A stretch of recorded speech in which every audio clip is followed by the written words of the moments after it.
신앙생활 하다 보면은 많은 분들에게 자랑하고 싶은 자랑거리가 생깁니다.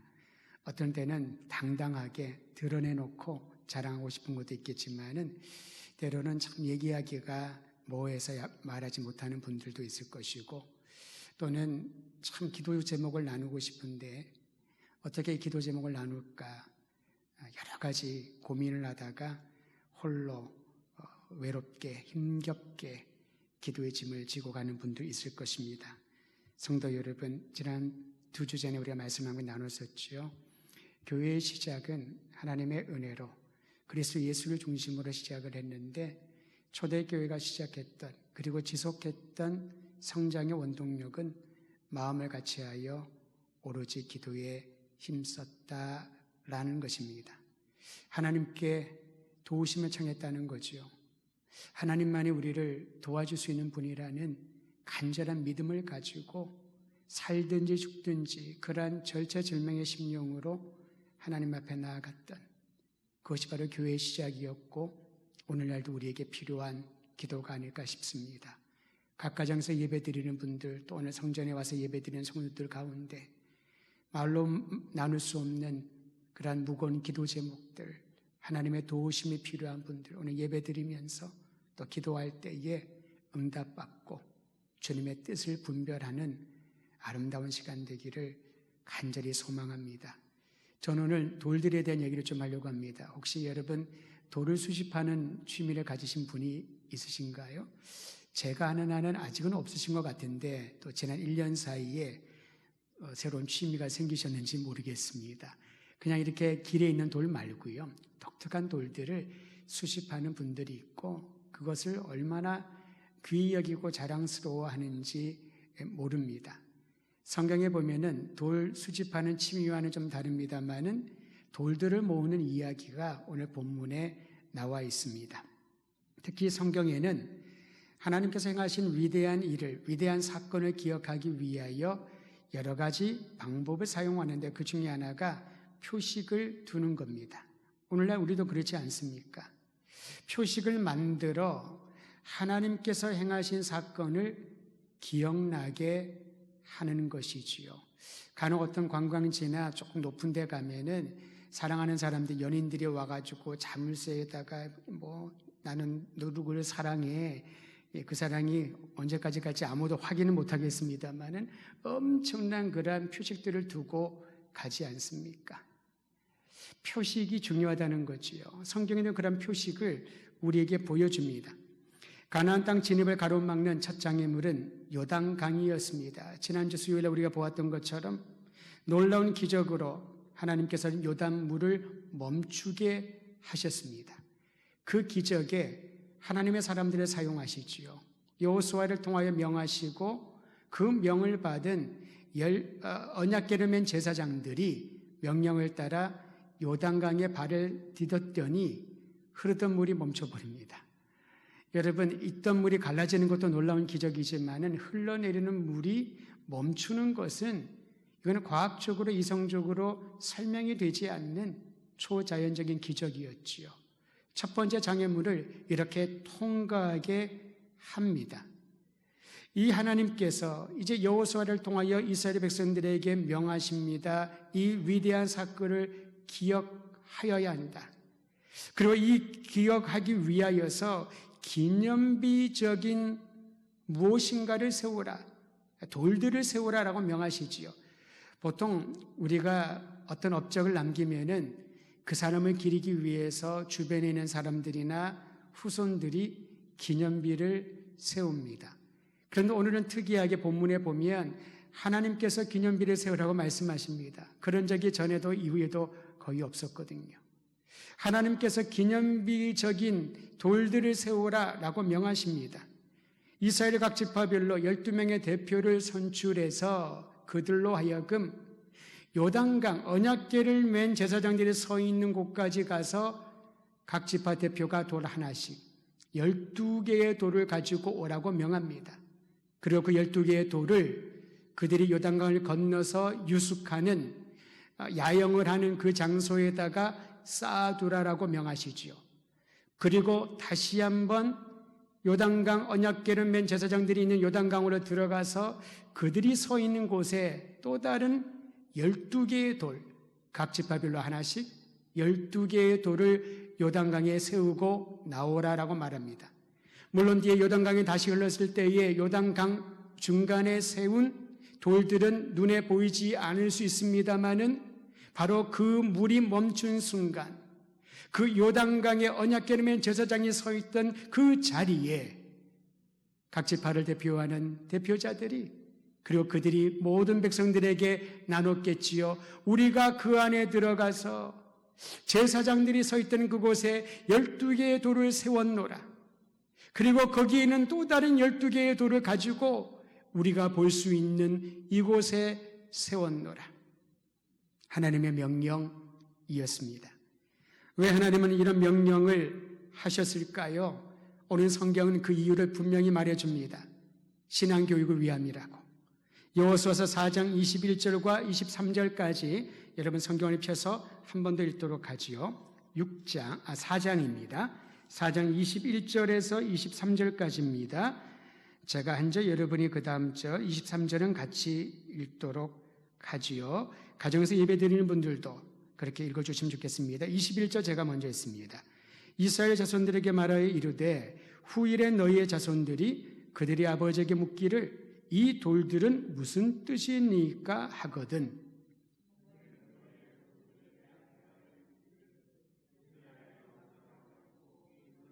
같이 있습니다. 너희 하나님 여호와께서 요단물을 너희 앞에서 마르게 하사 너희를 건너게 하신 것이 너희 하나님 여호와께서 우리 앞에 홍해를 말리시고 우리를 건너게 하심과 같았나니 홍해를 건넜던 사건과 요단강을 건넌 사건을 동일한 하나님께서 행하신 동일한 초자연적인 기적인 것을 자녀들에게 가르쳐주기 위함이라는 거지요. 자손들이 도대체 이 돌들이 뭡니까? 요단강변에 있는 이 12개의 돌들이 무엇을 의미하나요? 라고 질문을 하려면은 그 질문에 대하여 이렇게 답변하라, 이렇게 교육하라 라는 것입니다. 하나님께서 애굽에서 이스라엘 백성들을 구원하기 위하여 홍해를 갈라 건너게 하시고 이제 약속의 땅 가나안으로 들어가게 하기 위하여 흐르던 요단강을 멈추게 하고 건너게 하신 이 위대한 사건을 너희도 알고 믿고 그 하나님을 사랑하게 하기 위하여 이 신앙교육을 하기 위하여 기념비적인 돌들을 그곳에 세우라 명령하셨던 것입니다. 여러분, 우리에게 주신 사명이 있다면 우리가 경험한 은혜의 역사를, 은혜로운 하나님의 사건을 자녀들에게 가르쳐주는 것입니다. 알려주는 것입니다. 옛날에 내가 이런 경험을 했는데 그러한 나 때의 이야기들을 하는 것이 아니라 그때 나에게 역사하셨던 은혜로우신 하나님이 오늘 너희의 하나님이시고 내일 너희의 자녀들의 하나님이시란 사실을 알고 믿고 그분만을 의지할 수 있도록 신앙을 전수해 주는 것이 우리의 사명입니다. 굉장히 진지하고 중요한 일이라고 할 수가 있습니다. 율법교육의 기본 원칙과도 동일하지요. 신명기 6장 6절에서 7절에 보면은 이렇게 기록되어 있습니다. 오늘 내가 내게 명하는 이 말씀을 너는 마음에 새기고, 부모 세대에게 말하는 거죠. 마음에 새기고 네 자녀에게 부지런히 가르치라. 집에 앉아 있을 때든지 길을 갈 때든지 누워 있을 때든지 일어날 때든지 이 말씀을 강론할 것이며, 무슨 말씀일까요? 6장 6절 그 전에 6장 4절을 기억하시지요. 쉐마의 말씀입니다. 들어라 이스라엘아, 여호와 하나님만이 유일한 하나님이니 너는 마음을 다하고 뜻을 다하고 힘을 다하여 주 너희 하나님만을 사랑하라. 오직 하나님만이 유일하신 하나님이요, 그분만이 우리가 사랑하고 의지하고 우리를 끝까지 보호해 주시는 살아계신 하나님이시다. 이 사실을 말씀을 듣는 너희는 마음에 새기고 자녀들에게 항상 가르치라. 누워있든지 일어나든지 집에 있든지 길에 가든지. 여러분, 주일날 우리가 일주일에 한 번 아이들이 모여서 그저 그 짧은 시간 예배드리고 예전엔 분반 공부라고 했었지요. 10분, 15분 그 말씀을 듣고 아이들이 변할 거라고 기대하면은 우리는 너무나도 큰 기대를 하는 겁니다. 길에 있든지 집에 있든지 어디에 있든지 진정한 신앙 교육은 교회와 가정과 우리 주일학교 교사들과 부모들과 교육자들과 또한 교회가 함께 기도하며 그들을 격려하고 가르쳐 주어야 하는 겁니다. 지난주 우리는 2명의 아이들을 유아 세례를 베풀지 않았습니까? 교회 앞에 그들의 세례를 받는 이유는 한 가지입니다. 그 아이들은 자신의 의지로 자신의 생각으로 말로 신앙 고백할 수 없지만은 부모가 그리고 온 교회가 이 아이들을 길에 있든지 집에 있든지 유치원에 있든지 초등학생이 되든 중고등학생이 되든 그들이 장성한 그때가 될 때까지 우리가 하나님만을 사랑하고 그분만이 유일한 주님이시고 우리의 구원자 예수 그리스도의 놀라운 역사를, 은혜의 역사를 가르쳐 주고자 하는 공동 책임을 가지고 있다는 의미입니다. 요즘 코로나로 해서 아이들이 안 온다고 여러분 우리가 할 수 있는 게 없다고 생각을 하면은 그것은 정말로 하나님 앞에서 하나님이 우리에게 뭘 했냐고 물어보면은 뭐라고 답변할까요? 상황은 항상 어려울 수 있고 더 어려울 수 있지만은 이것을 뚫고 신앙교육의 이 사명을 감당하는 것이 12개의 돌을 보았던 이스라엘 민족처럼 오늘날 우리 눈앞에 서 있는 또 다른 12개의 돌을 보고 그 사명을 감당해야 할 줄 믿어야 할 것입니다.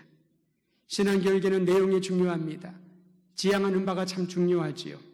그런데 그 내용은 조금 전에 보았던 것처럼 자녀들에게 무엇인가를 주고자 하는 것이 아니라 부모가 우리들이 먼저 그것을 적용해야지만 자녀들에게 도전을 할 수 있는 것입니다. 왜냐하면 부모의 가치관과 신앙관은 그대로 자녀들에게 흘러가는 것이거든요. 우리는 머리로 너무나도 잘 알고 있습니다. 너무 많은 좋은 강의를 들은 것 같습니다. 부모가 본을 보여야 된다라고. 그런데 정작 우리는 본을 보이기보다는 말을 많이 합니다. 지식을 많이 전해주지요. 규칙들을 그들에게 가르쳐 줍니다. 이렇게 해야 된다라고. 이렇게 해야 진정한 신앙인의 모습이라고 우리는 그들을 닥달할 때가 많이 있습니다. 삶으로 가르쳐야 역동이 일어나고 부모가 변해야 자녀들이 변하지요. 부모가 눈물로 기도하지 않는데 어떻게 자녀가 눈물로 은혜를 갈망할 것을 기대할까요? 우리가 고민되면 그냥 걱정하고 거기에 머물러 있는데 어떻게 우리 자녀들이 눈앞에 닥친 또 다른 홍해와 요단강을 건너갈 수 있을 것이라고 확신할 수 있을까요? 저는 오늘 이 시간에 예배드리는 모든 분들에게 도전합니다. 저 자신도 마찬가지입니다.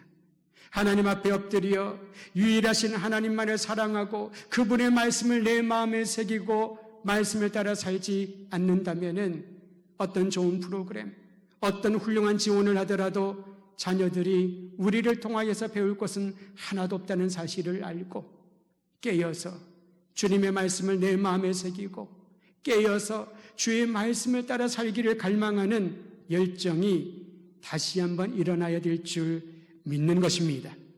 우리는 신앙교육이라는 명목 아래 도식화된 규정과 규범을 자녀들에게 강요할 때가 참 많이 있습니다. 어떻게 보면 기독교 신앙교육이 제한적이고 배타적이고 너무 엄격하여서 우리의 자녀 세대들이 특히 21세기를 살고 있는 우리의 자녀들이 숨이 좀 막히지 않나 싶습니다. 여러분 최근에 지난 주 초였지요. 아침에 저 새벽 기도를 오기 위해서 일어났는데 문자를 보고 너무나도 충격을 받았었습니다. 다 그러셨을 거예요. 저는 눈을 씻고 내가 잘못 봤나 생각을 했었습니다. 상상하지 못하는 숫자의 많은 사람들이 우리 지역에서 확진자로 나오면서 또는 광주에서 거기에 버금가는 숫자들이 또 나타나면서 전국에 그런 위험 요소들이 있다는 것을 들으면서 교회에 대하여 안 믿는 사람들은 교회에 선교했으면 다 똑같은 줄 알지요. 너무나도 분하고 울분을 터뜨리면서 그들이 행하는 행동을 보면 얼마나 마음이 아프고 속상했는지 모릅니다. 그런데 더 제가 마음이 아팠던 거는 물론 전체를 보지 않고 토막만 보면은 조금 다르게 이해할 수도 있겠습니다만은 그 학교에서 설명회를 하는 영상을 보고 방송으로 나왔지 않았습니까? 참 탄식이 나왔습니다. 이런 얘기를 하더군요. 우리의 학교는 다른 거 크게 복잡한 그런 프로그램이 없고 굉장히 단순한데 긴 시간 아이들을 붙들어 놓고 걔들을 세뇌시키는 거라고. 영어로 교육으로 세뇌를 시키고 교리 교육으로 세뇌를 시키고 그 세뇌라는 단어를 쓰는데 제 마음 가운데 탄식이 쏟아나오기 시작을 했습니다. 그리고 대표라고 하는 분이 이런 얘기를 합니다. 작년에 코로나로 많은 사람들이 힘들고 학교도 가지 못하는 어려움이 있었지만은 우리 학교는 최대의 수혜자라고. 애들이 얼마나 많이 찾아오는지 미어 넘친다는, 물론 곧 토막만 받기 때문에 전후에 어떤 이야기인지 모르겠으나 맥락을 보면은 그러면서 이런 얘기를 하지 않았을까요? 이게 다 하나님의 은혜라고. 하나님 우리 성교회를 우리 학교를 축복하셔서 이렇게 환난 가운데 한 사람도 어려움을 당하지 않고 우리를 안전하게 이렇게 부흥하고 더 많은 학생들이 찾아오고 대기자들도 많고 하나님의 축복이라고. 그리고 또 할렐루야를 하지 않았을까 싶습니다. 하나님의 이름을 망령되이 일컫는 그러한 시대가 오늘 우리가 살고 있는 시대가 아닐까 싶습니다. 사랑하는 성도 여러분, 그러한 사람의 머리에 있는 신학과 교육관에서 어떻게 진정한 그리스도인의 제자들을, 그리스도의 제자들을 양육할 수 있을까요? 영어가 살아가는 도구는 될 수 있겠지만은 전부는 아니잖아요.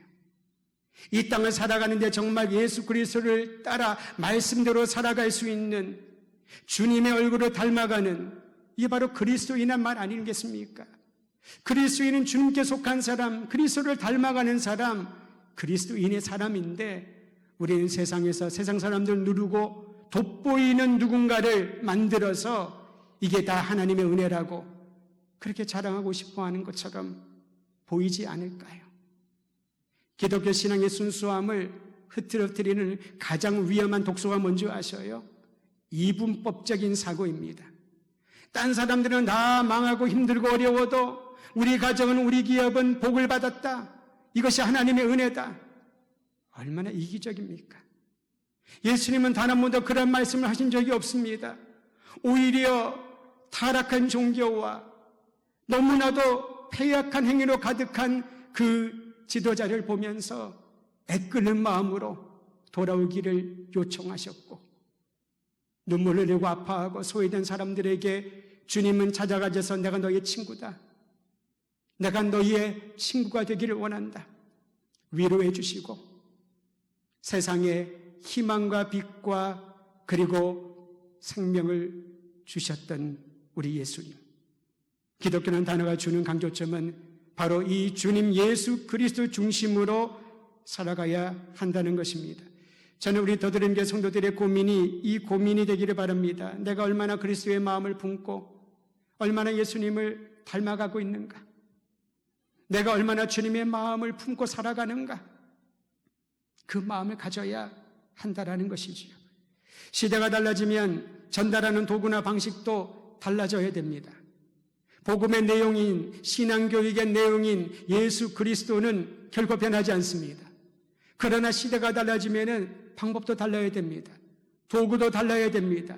접근 방법도 우리가 지혜롭게 선택을 해야 되는 것이지요. 왜냐하면은 어떤 방법이든지 예수가 그리스도이심을 믿을 수 있도록 우리가 열정을 쏟아야 되는데, 지금 오늘날 우리가 택한 전도의 도구는 사람들에게 자꾸 예수님으로부터 멀어지게 만드는 우리만의 방법이 아닐까 하는 생각이 드는 것이지요. 예수 그리스도의 복음은 이 사회 안에서 항상 선도적이었습니다. 적극적이었습니다. 감동과 변혁을 주는 능력이 예수 그리스도의 복음입니다. 그 복음을 교회가 받았고, 그러므로 교회를 우리는 영광스러운 교회라고 말합니다. 겉모습은 쓰러질 것 같은 그러한 초가집 같은 아주 연약한 시설이라더라도, 미약한 시설이라더라도 교회가 영광스러운 것은 우리 때문이 아니라 우리 안에 생명과 소망을 주신 예수 그리스도가 계시기 때문에 오늘날도 예외는 아닙니다. 사랑하는 성도 여러분, 복음의 신 예수 그리스도를 주인 삼고 우리가 그분을 닮아가기를 원한다면 이제 우리 성도들의 삶을 통하여, 우리 교회를 통하여 이 사회와 만나는 모든 이들에게 참되는 감동과 변화를 줄 수 있는 거룩한 영향력 바라기를 우리 주의 이름으로 축원드립니다. 여호수아서 4장 24절은 자녀들에게, 후손들에게 전하고자 했던 신앙의 내용이 무엇인지를 알려줍니다. 4장 24절, 오늘 설교의 주제라고 할 수 있는 요절입니다. 같이 한번 읽도록 하지요. 신앙의 내용입니다. 시작. 이는 땅의 모든 백성에게 여호와의 손이 강하신 것을 알게 하며 너희가 너희의 하나님 여호와를 항상 경외하게 하려 하심이라 하라. 여러분, 여기에서 신앙의 내용 세 가지를 우리는 발견합니다. 첫 번째는 살아계신 하나님을 자녀들에게, 주변인들에게 알게 하기 위함이라는 겁니다. 하나님이 살아계시다라는 것은 무엇을 뜻하실까요? 역사를 주관하시고 하나님께서 모든 약속을 말씀하신 것을 이루어 주신다라는 겁니다. 여러분, 성경을 왜 읽습니까? 성경 퀴즈 1등 하시려고요. 왜 성경을 읽습니까? 그나마 내 마음 가운데 부담을 떨쳐버리려고요. 왜 성경을 읽습니까? 지혜를 얻으려고요. 왜 성경을 읽습니까? 분명한 목적은 그 성경 안에 하나님의 약속을 발견할 수 있기 때문에, 하나님이 살아계시기에 그 약속과 말씀을 이루어 주시고, 하나님이 살아계시기에 우리가 살아가는 이 모든 역사의 순간을 친히 주관하심을 우리가 믿고 간증해야 하는 것입니다. 이스라엘의 하나님, 출애굽에 가능케 하신 하나님, 광야를 통과하게 하신 하나님, 모든 대적들로부터 보호하신 하나님, 이제 요단강을 건너 약속하신 땅에 들어가게 하신 하나님, 그분은 어제나 오늘이나 영원토록 살아계신 하나님이심을 자녀들에게 가르쳐주는 것이 신앙의 첫 번째 내용입니다. 두 번째는 하나님이 전능하시다라는 것을 가르쳐주는 것이 신앙의 내용입니다. 강한 손으로 대적들로부터 구원하셨다라는 것을 12개의 돌들을 보면서 자녀들에게 가르쳐줍니다. 얘들아, 이 12개의 돌이 어디서 온 줄 아느냐? 요단강에 있는 것들을 가지고 왔다. 우리는 잠수도 못한다. 어떻게 요단강에 있는 돌들이 여기까지 나와 있었겠냐? 그 이전부터 얘기를 해주는 것입니다. 아브라함을 선택하시고 그 이후로 그의 자녀의 또 자녀의 자녀들에게 주신 약속을 하나님께서 어떻게 이루어 주셨는지 강한 손으로 바로의 권세에서 억압에서 풀어주시고, 강한 손으로 광야를 건너게 하시고, 강한 손으로 가난 모든 7 부족들을 제어하시며 이곳에 정착하게 하신 능력의 하나님을 알려주는 것. 저는 우리 모든 성도들을 통하여 자녀들에게 하나님이 얼마나 능력이 많으신지, 강력한 주님의 그 능력을 간증하는 인생 되기를 주의 이름으로 축원드립니다. 세 번째 전해야 될 신앙의 내용은 하나님만 경배받기에 합당하시다라는 것을 가르쳐 주라는 것입니다. 성경은 이렇게 말합니다. 너희가 너희 하나님 여호와를 항상 경외하게 하려 함이니라.